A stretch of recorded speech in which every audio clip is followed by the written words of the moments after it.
they used to say that intelligence was one of the best predictors of performance in businesses. Do you know what's an even better predictor than intelligence? Even better than a predictor than intelligence is perception of intelligence. An even better predictor of actually how intelligent you actually are is how intelligent people believe you are. That's an even better predictor of your performance. Of your performance. Welcome to the Richer Soul podcast, where we share how to live in harmony across health, wealth, time, relationships, and spirituality. How do you bring them all together to live your ultimate life? The best thing is we've got nothing to sell, just great advice from people who've succeeded and lived that dream. Welcome to Richer Soul, Nik Kinley. It's great to have you join us today. Great to be here, Rocky. Thanks so much for having me. And I'm excited to learn from you. Let's start at the beginning. What was it like when you were growing up, and how much did your family and school teach you about money? Well, I mean, obviously when I was growing up, the dinosaurs were still kind of roaming. So I grew up I'm a Victorian man.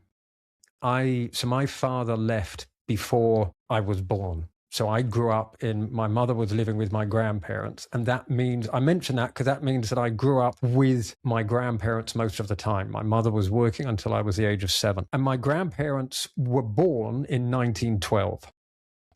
And so they themselves were the children of Victorians. And that means that I found myself getting older and I suddenly have Victorian values somewhere within me, even though my parents are kind of like the children of the 60s. And that means I'm a fairly mixed up person. I've got Victorian values kind of underlain with kind of the values of the 60s. And that's a kind of fairly messed up thing to have.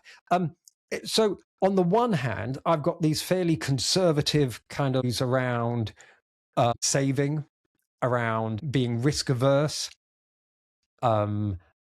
And yet, and I grew up in a fairly middle-class family. My grandfather was a naval architect. So that's kind of like middle class, upper middle kind of class for that kind of time. We came from a very relatively well-off kind of family. I was a very unhappy child. I rebelled. I left home. I self-funded through university. So I didn't have money. I had debt. And so in my late teens and early 20s, my relationship with money was one of debt. And so and that was my very early relationship. There was almost a relationship of shame with money and of struggle with money. And so I think I've always been very sensitive to actually wanting to be, and that reinforced my concern for wanting to have security with money and being quite risk averse with money and wanting to have quite a strong, secure bed with it. And I've taken that forwards in terms of how I've then wanted to create an environment for my family where I've wanted to make sure that I've never taken very strong risks with my family in terms of wanting to make sure that they are, there's always quite a strong, secure base for them. And I've never taken significant financial risk with whatever capital that we've got for the family. So it was only once that maybe I've got more towards my more senior years and, the mortgage has been paid off and, we've then actually got kind of like a bit of cash left over that we've gone, okay, maybe, I'm going to invest some of that and, let's see what we can do with that and we can see if we can make that work. And I've always been actually, therefore, you might call it quite old-fashioned, quite kind of risk-averse in making that money work for me. Yeah, that's probably the way you might say that my relationship with money, if that kind of answers. It does. It's interesting. I've been to England many times, even from childhood, and I think my relatives must have been Victorian because they would eat their toast with a fork and knife. Americans just don't do that. I'm wondering, though, how much of these behaviors are more so cultural or how much of them were because of the family values? Is the country more like that? Because different countries have their own cultures around money. Yeah, so we're certainly not. So, I mean, I think the first time I went to Turkey, and I just discovered that everyone, and I do mean everyone, kind of trades currency. You're in the cab on the way from the airport and the cab driver's there and he's on his phone and he's got his currency trading app. And while he's driving you to the hotel, he's busy, kind of trying to make an extra little whatever, and it's just what they do, right? It's like a national pastime in a way that just we would never do in the UK, I guess, even if we had access to that app.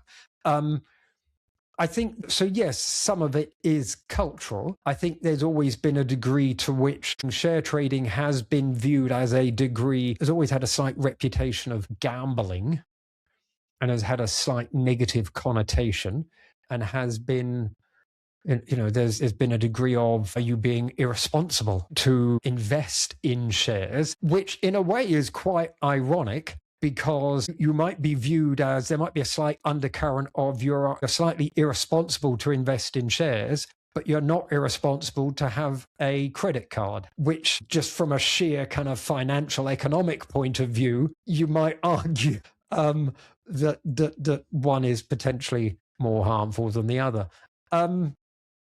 So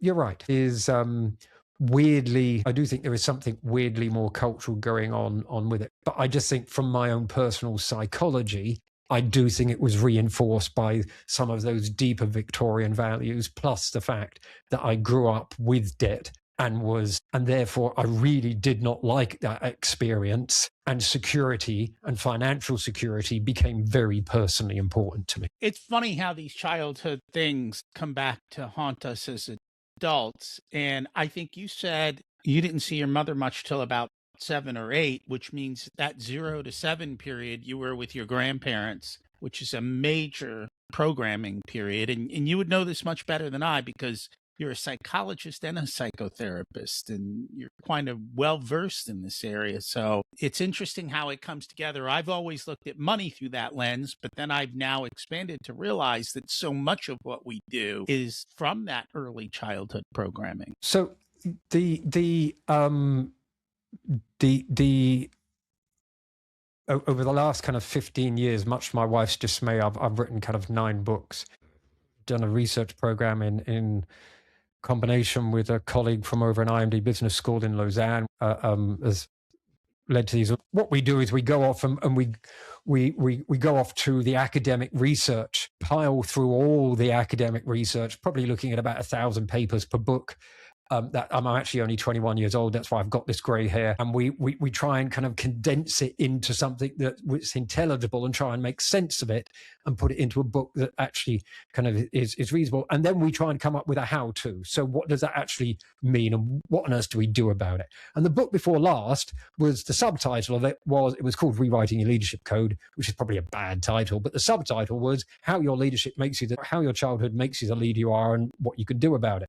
And what we had to look at was actually, the reason that we did it was we kept running these leadership programs, and leaders would keep coming back to us and saying, well, yeah, I keep learning this on this leadership program. And you know what? I keep going back to work, and I keep going back, and I keep end up doing the same old things. And what I've learned on these programs just goes, it's like it goes in one ear and it goes out the other one. It just makes no difference. I keep going back and I'm doing the same old things. And why is it?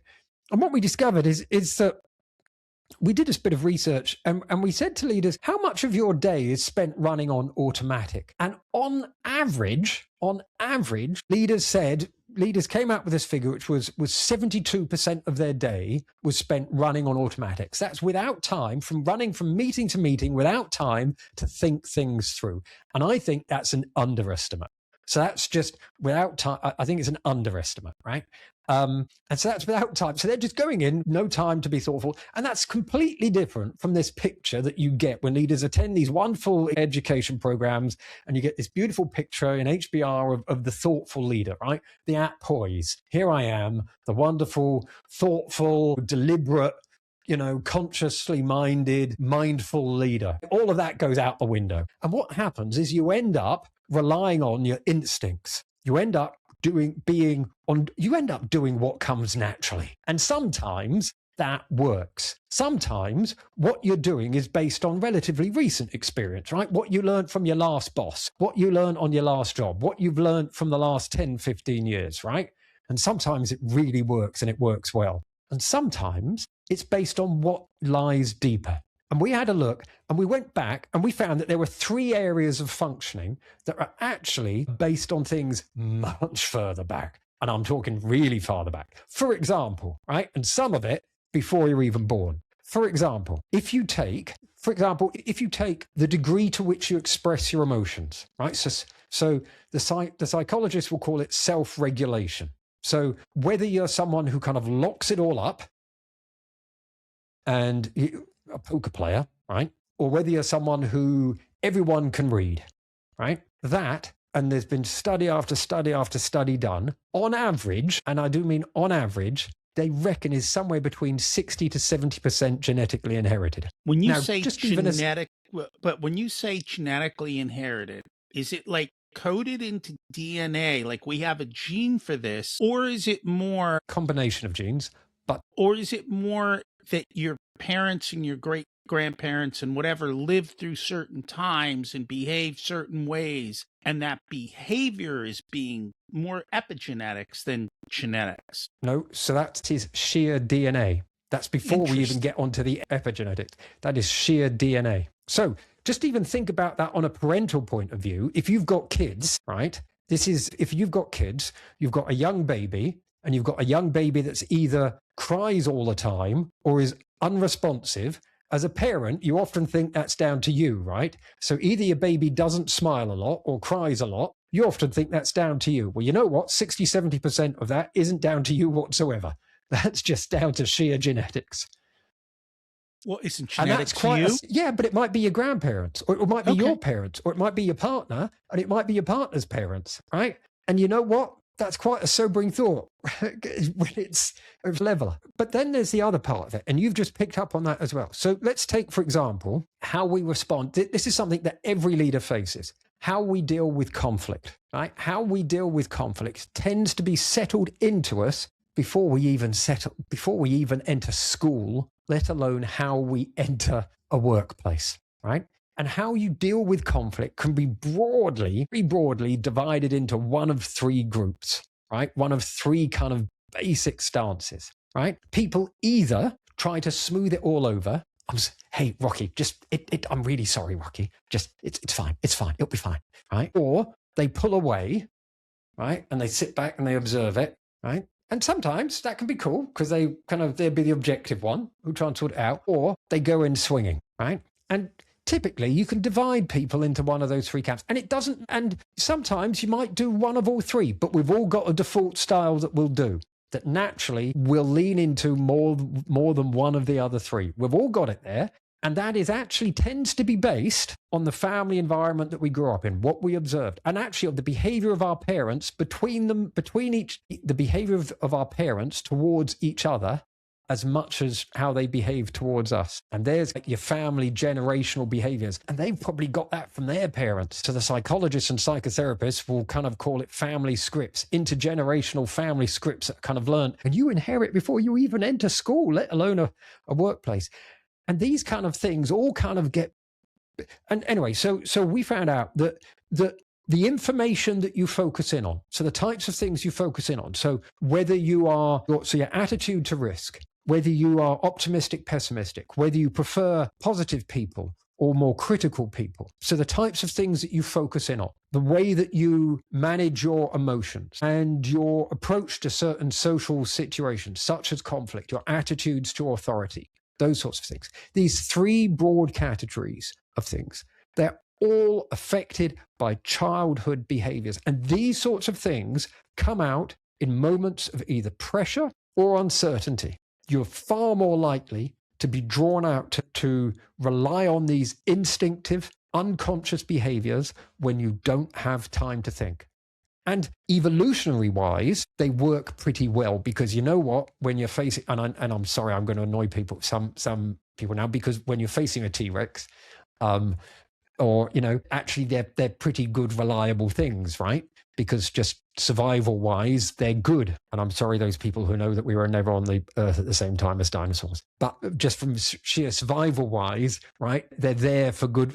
But the problem is in a workplace, every single time that you rely on those instincts, you're effectively gambling. And sometimes they'll work and sometimes they won't. And because you aren't using them consciously, you're not kind of using them thoughtfully, you're just going, roll the dice. What determines if they work or don't work? Or is it how the other The people people are you're made working up. with, yep, the people you're working with, the context you're in. And the real killer here, the absolutely wonderful thing, the really, really terrible thing is, if they don't work, you probably won't even know it.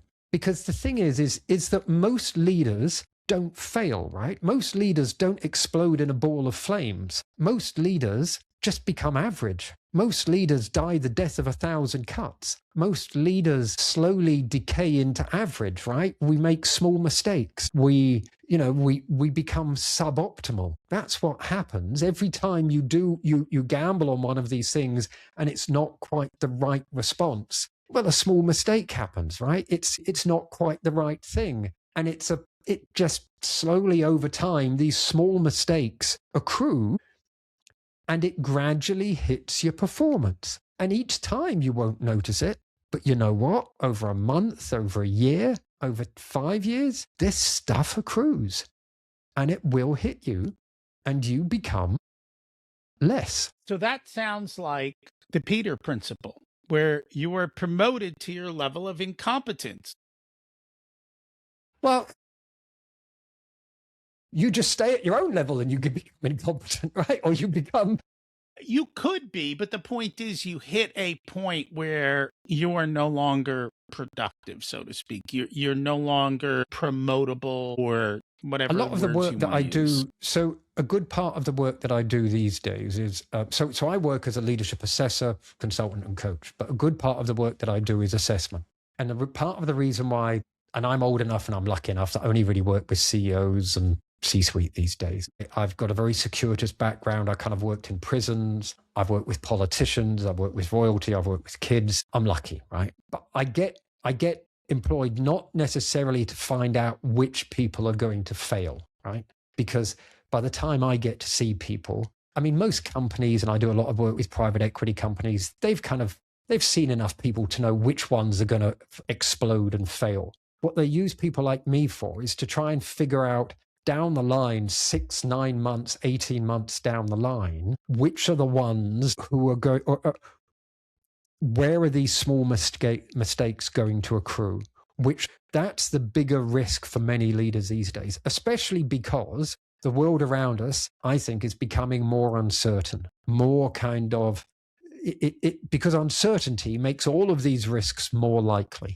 Because what uncertainty does to people is it makes them more aware of threat. It makes their brains more aware of threat. And when our brains become more aware of threat, we become more aware of potential negative things in the environment. So we become more risk averse. We become more cautious. We become slightly, and in decision making, the cognitive load on our brains becomes greater. So we have relatively less time in decision making to give each piece of information. The cognitive load on us is greater, and therefore we rely even more on our instincts.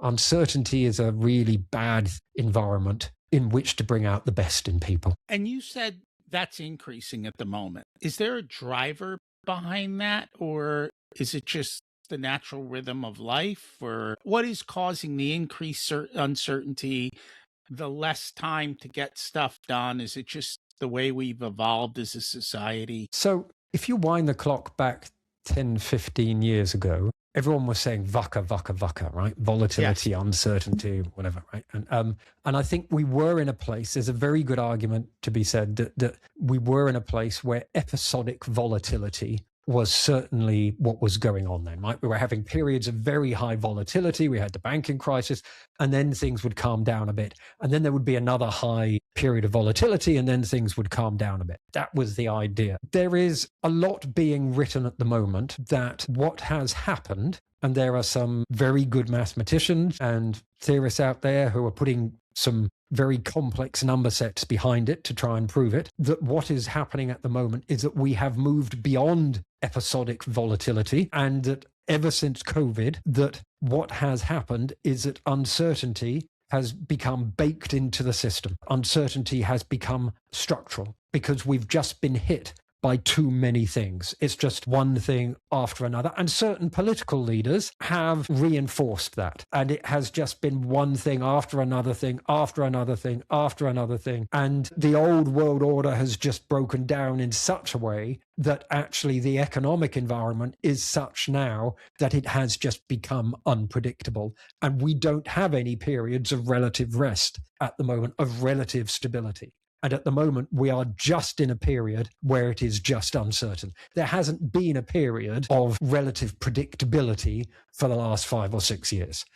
And so at least until since pre-COVID times. And that is consequence of that. The argument goes is that without a period of relative certainty, what has happened is that the effects of uncertainty compound, because when you have uncertainty, it creates little mistakes, little misalignments. It creates strategic drift within organizations. And if you've just got little episodes of volatility, then you have periods of relative calm for all of that misalignment to kind of come back into alignment and all be fine again. If you don't have the periods of relative calm, you don't get the realignment.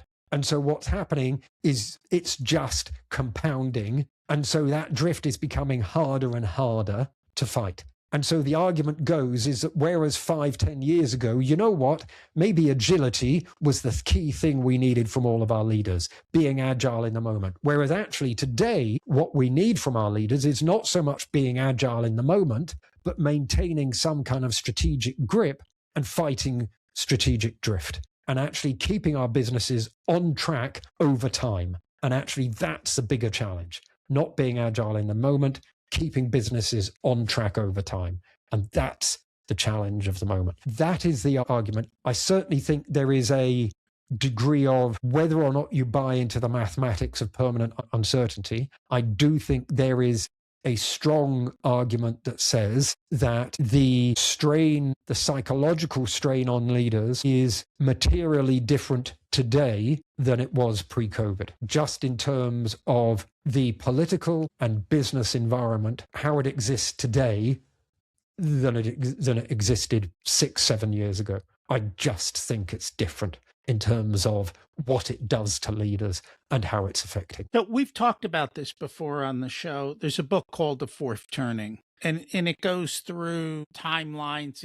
It follows the adage that we follow generational patterns over every 100-year cycle. So I'm just wondering if you've seen anything or heard anything that, you know what, this is a cycle and here we are in the cycle versus this is new territory and we're not used to it. And I guess people have to look at life through cycles to have that type of a thesis. Yeah. So at the risk of plugging my last book, available at all good booksellers now, and it makes a great present for relatives of all ages, pets, next door neighbors, friends, enemies, anyone with insomnia. The power trap. I wrote because I call it the power trap, and it is about the way that power affects people. Although when I say the word power, we think of the prime minister, the president, we think of Elon Musk, we think of someone on the television, we think of some influencer, but actually power is the frontline leader. Power is anyone who holds a position of authority. Power is the leader of a family. Power is anyone who has influence. Most people have a little bit of power, right? And the book is really about what leadership does to people. And I wrote it because I think that leadership is becoming more toxic. Actually, the role of leadership is becoming more toxic in a way that makes the job of doing leadership harder, and that it is becoming, in a way that it's becoming almost damaging to leaders. It is encouraging the wrong people to rise to the top. And when I say the wrong, I mean people who are actually not for the long-term benefit of the company. And I mean, or their employees. And I mean that it is doing this is happening, to answer your question, in a way that it has not happened before. And it is happening because of things that are occurring outside of companies, because of societal changes that are happening outside of companies, both economic changes and social cultural changes. And I would say two things in particular that have really shifted. The first of those is that the type of capitalism that we have in the West has really become unbounded. And what I mean by that is that it has become very much skewed in favor of the investor, which in a way that it has not before. You could argue that in times past, there was greater parity between the worker and the investor, and that what has happened at the moment is that there is such focus on shareholder return at the expense of all else, and short-term shareholder return at the expense of all else, that is placing pressure on, and I think it is the short-term nature of that shareholder return at the expense of all else, that is placing pressures within organizations, that is doing things to leadership roles. That's the first thing. That's the short-term nature of the shareholder return. The second thing is the societal focus on image and self-image. And for that, I really have to blame CNN. Well, it's not all CNN's fault, but back in 1990, CNN came along, and CNN was the first 24-hour news channel, right? And then following that, we got Facebook and we got Twitter. And then I think it was 96, was it? When they launched, and it was the same year we got retweets and we got likes. And then you can see that at the same time, the charts on people's concern with self-image kind of starts going off the charts, and that doesn't stop at the doorways to organizations. And you can see the rise in political behavior within organizations changes, right? And you can see it in the way that behavior of politicians changes. You can see it in the way that behavior of senior people within organizations changes. And I think that it's creating a very unhealthy environment within organizations where you get a far greater focus on self-promotion, and performance has become far more important as a leadership skill. Being able to perform and say the right thing, and making sure you don't say the wrong thing. You know, performance, the art of performance is far more important as a leader than it has ever been before. So you've got a short-term focus on delivering, so you've got a focus on delivering short-term results, plus the art of performance and being seen. Here's a great little fun finding. Right? They used to say that intelligence was one of the best predictors of performance in businesses, right? Do you know what's an even better predictor than intelligence? I mean, let's ignore the fact that intelligence is no longer, and there's all of the research about there. Even better than a predictor than intelligence is perception of intelligence. An even better predictor of actually how intelligent you actually are is how intelligent people believe you are. That's an even better predictor of your performance. Perception performance has become so important. So you put these two things together, and it is creating an environment that is really toxic and unhealthy for the for leadership. Now, if I'm just going to spiral off for a second. If you look at the two biggest risks that come built in to any leadership role, right? The two biggest risks for any leader that power can do to them. The first thing that power does to anyone who gets any leadership role is it creates a distance between you and the people that you lead. People stop telling you the truth. For example, right? If my wife comes to me and says, "Do I look good in this?" there are only a range of acceptable responses. Or if my boss comes to me and says, "Nick, is this a good idea?" I cannot say, "Well, I've got to be honest, boss, you're a moron." Or, "I'm sorry, boss, but I think you must have been dropped on your head as a baby." There are only an acceptable range of responses. At the moment you become a boss, people start filtering what they tell you. That complete openness is a complete myth. If you ever meet anyone who's completely open, they are probably single, unemployed, and friendless. Right? We all filter what we say to some degree. It is. And that's for good reason. And the moment you become a boss, that's completely true. Here's another thing that you won't want to hear, but on every single metric that has ever been used, it has unequivocally shown that the higher you rise in organizations, the less empathetic you are for the people that you lead, the less empathy you have. Now, no leader wants to hear that, but if you think about it, logically, it makes sense because you're more distant from them. So, of course, you're going to be less able to accurately gauge what people are thinking and feeling. Now, if you then superimpose on that, so leadership creates distance. And if you superimpose on that an environment in which people are worried about creating the right impression, that's going to make it worse. It stops information flow. Now, the second thing leadership does to anyone, power does, it boosts your ego. It does. We all like it, right? We all like it. We all like a bit of it, right? We can, and no one likes giving it up. We all like having it. Power boosts your ego. And it's just study after study shows it, right? And again, if you then put onto that an environment in which people are more performing, in which ingratiation is more likely to happen, in which people are more likely to shower you with praise because it's all part of the performance, that's more likely to boost your ego, more likely to make you overconfident. It's going to make it worse. You are creating an environment in which the effects of power on leaders are going to be more toxic and worse. The environment we are living in, making the effects of power on leaders worse. Well, sorry. I have some good news. I'll get off my high horse. I get quite passionate about it. It's funny because one of our sales messages is, we'll tell you the truth even if you fire us. And that's what we do for our business owners. We tell them the truth because at the end of the day, I don't want them to go bankrupt. And so if they've got an idea that doesn't make sense, I'll be like, hey, let's look at this and show me how this is going to work because I can't for the life of me understand it. But you also said something else, which was the perception of intelligence. How can you tell if someone is truly intelligent or if they just are creating this perception of intelligence? Because I got to say, these days, common sense seems to be not so common. And maybe those are two separate things. Yeah. So look, the answer to your question is simple. I mean, the best way to tell if someone's really intelligent is if they sound like me.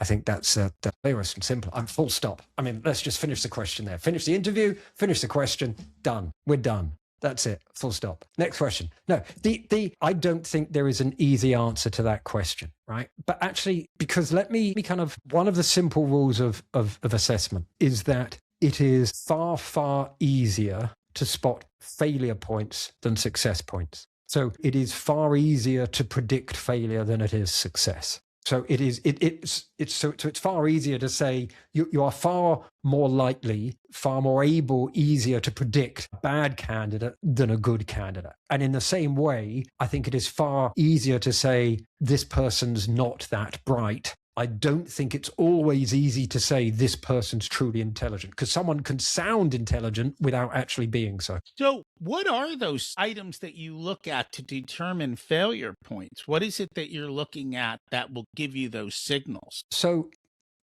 I do not assess whether people are good leaders, and I don't think we should, because I think the question is meaningless. What I do is I assess whether people can do a particular leadership role in a particular environment at a particular time. Let's say, for example, yesterday I was asked by a private equity company to assess a CEO for them that they're looking at for a particular company. It's a company that I've assessed leaders for them before, so I know the company, but I sit down with a private equity company and they say, look, this is the investment thesis. This is what we really need them to do. This is the investment partner we need them to work with. This is the leadership team that they've got. It's a buy and build situation, right? So we know that we're going to have to, this is what we're going to have to get them to do. This is the people that they're going to have to work with. These are kind of some of the stakeholders. These are kind of some of the owners. That is the situation. And what I always do is I say, okay, so tell me what's not in the job description, right? Tell me what you'd never tell anyone, right? Tell me what you'd never put on a piece of paper, because that's what you really wanted. That's where the failure points normally lurk, right? In the things that you'd never publicly say. So tell me those things. And then I'll go off and I look at the individual and we use psychometrics and interviews and all the normal stuff, but you try and interpret the data that you see relative to those points that they're looking for. So that's what I mean. I would never assess whether someone's a good leader. What you're looking for is how will they do in those particular tasks? And that's a very different question from, do they fit? Because I think the question, is someone a good leader, is more or less meaningless, because it's like, for what? right? Which is why you could take someone like Elon, who clearly has been absolutely brilliant at some things, and move him into certain contexts and certain roles and certain situations. And you know what? He's not going to do so well because if no one's going to be great at everything. Well, except me, of course, because we've already established that I'm... People make the mistake of they think somebody is good at one thing, so they're good at everything. And that is truly not the case. It took me a long time to realize that and to say, well, if you look at Elon, and I don't know him enough, but I don't know that he's a great father. I do know he's a good fighter. Because that's how he grew up. He's willing to break things. And he's okay with things getting broken. And he has his attitude is if we didn't break enough, we didn't try hard enough. And so I know if I need to send him into a role, he needs to go in that kind of a role, not a role where we have to be cautious, because that word doesn't exist in his vocabulary. So send him into a place where it's okay to break stuff.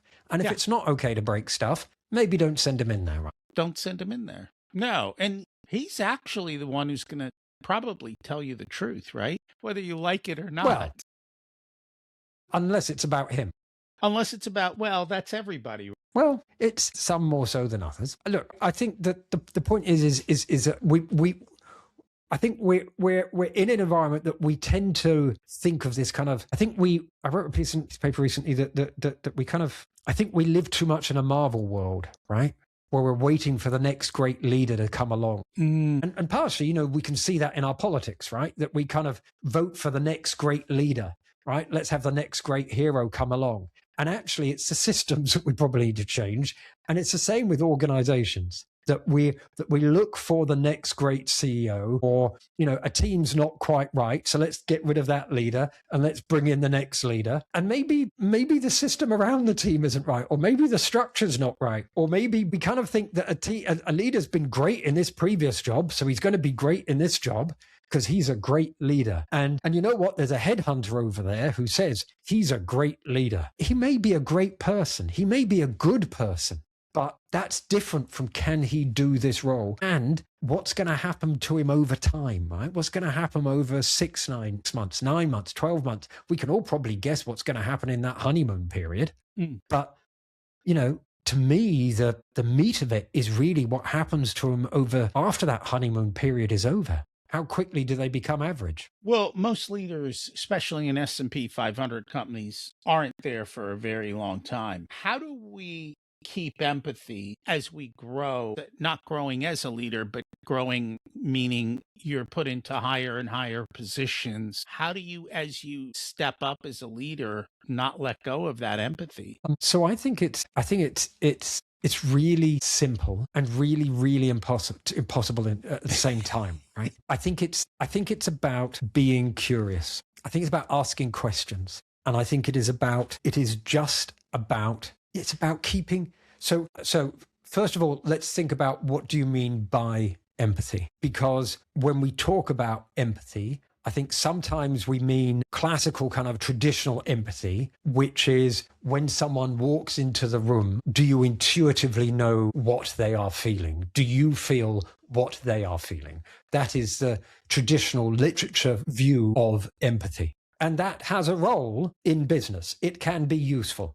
Right? It can be useful in managing people, and it can be useful politically in terms of knowing what someone is feeling when they walk into the room. But also equally useful, and what I was talking about earlier, is this idea of information flow, of closing the gap between you and the people around you, and making sure that information is flowing to you and that people are talking to you. And I think that is a challenge when you are a leader. And that is about asking questions.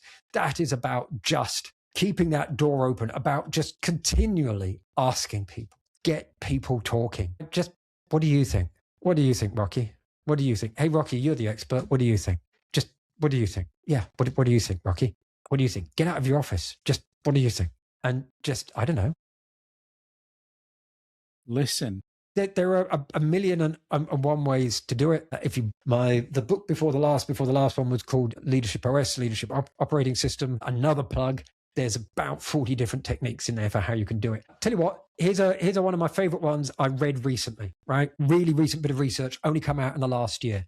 There was a bit of research. How it all started was they did a bit of research having a look at how CEOs created confidence in boards through the way that they speak. And they found that the CEOs who sound super sure, this is the way the world is, created less confidence in their boards than the CEOs who went, well, we think that it might be like this, so we're going to do this just in case it doesn't happen. They found that the CEOs who went, well, we might be, right, actually created more confidence because they sounded, they were a bit less certain. So the researchers thought, well, that's interesting. Tell you what, let's try this out lower down in the organization. So they went out to middle managers and they said to these middle managers, we want you to try this with your teams. And so here's a little script for you to follow. And with your teams, we want you to start saying things like, I'm 60% certain this might happen. These are the reasons it might happen. If it doesn't, this is what we're going to do. Well, I'm 80% sure, I'm 20% sure, and this is what we're going to do if it does, and this is what we're going to do if it doesn't, right? But so they got managers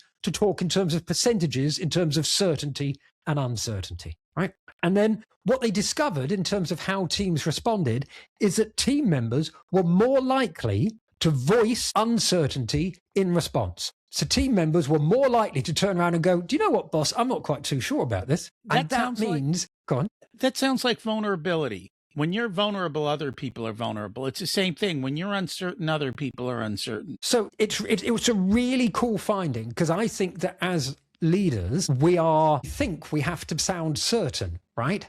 But I think there's a difference between clarity and certainty, right? We can be clear. We don't have to be certain to be clear, right? I think we can be clear without necessarily sounding certain. And so the great payoff to this is that people are more likely to say, do you know what, there's a chance this might go wrong. Or they're more likely to voice risk, right? They're more likely to come out to you and tell you where the risks are in the business. They're more likely to tell you where things might go wrong. Yeah, speak in terms of uncertainty, speak in terms of there's percentage chance of this, percentage chance of that. See what happens in your team.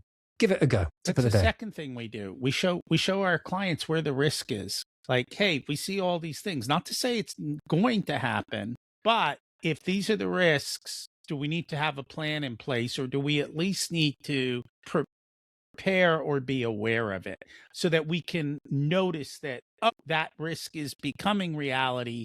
We need to go do something about it. One last question. Go ahead. Yeah, go. No, go on. I'll just say the more that we talk in terms of risks, the easier it becomes for other people to talk in terms of risk too. That's true. You said earlier you've dealt with royalty, you've dealt with corporate CEOs, you've dealt with people in jail, you've dealt with kids. Throughout that, is there a line that kind of ties us all together where underlying it, we're all the same and we have the same, so to speak, trait that, that's like the keystone? If we can deal with that, our life maybe becomes magical and better, or maybe a little bit better. I don't think that there's one thing. So I worked for 10, 12 years in prisons. I worked with murderers and pedophiles, with life sentence prisoners. I worked with young offenders. I worked with kids. And a lot of them had been abused themselves. And I did think from many of them there, but for the grace of God go I. And I don't know if I had been through the experiences that they had, as many horrendous experiences as they had, that I would have avoided the paths that they had ended up.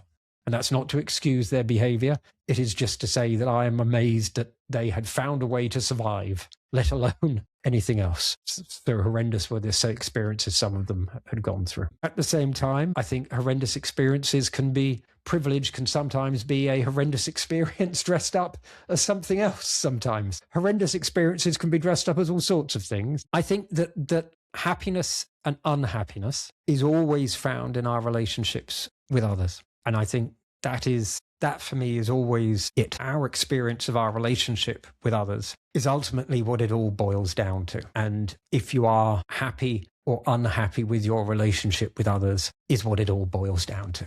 And I know they say you need to be happy with yourself, but I tend to think that often boils down to whether you're happy or not with your relationship with others, right? Because your relationship with yourself is often shaped and formed and defined by your relationship with your parents that set the boundaries to it. There is no one simple rule, and because life is so marvelously varied. And I think the one thing that I would say is that I have met people. I've found that I've only ever found, I think, 2 people who I can honestly say I could find nothing to connect to or like or find in any way human or connectable or likable in any way whatsoever. But the rest, even though they might have done the most terrible things, and I do mean that, the most abhorrent things, I think the things that connect us, even though we might be so fundamentally different and we might feel fundamentally different to people, I think the things that connect us are far, far more similar, are far more common, are far more in common. And I just think that it's in a world in which the media is trying to point us to the differences between us, and it's so easy to see the differences between us, that we forget that actually the similarities which bind us are far more numerous than the differences between us. And if I can see that in murderers and, but even sex offenders and people who've done the most terrible things, we can definitely do it in perfectly decent people who just so happen to sit at the opposite end of the political spectrum. That sounds like a perfect way to live life. What's one truth about success you wish more people understood? Anyone can get it. It's achievable. And I think a lot of people limit themselves from success because they don't believe they can get it. And that's really what it comes down to. What did you learn later in life that you wished you would have learned sooner? I have more to learn from others than I realized. I saw a little laugh in there, so there wasn't a...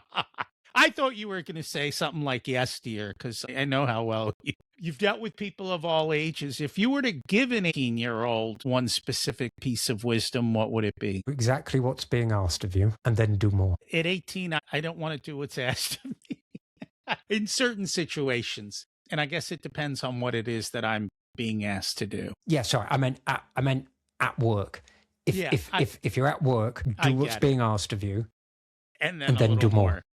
Yeah, at work, when you do more, they saddle you with even more, and then you become the person who does everything. So you got to learn how to. I guess what I meant is that I see people at work. They do the least.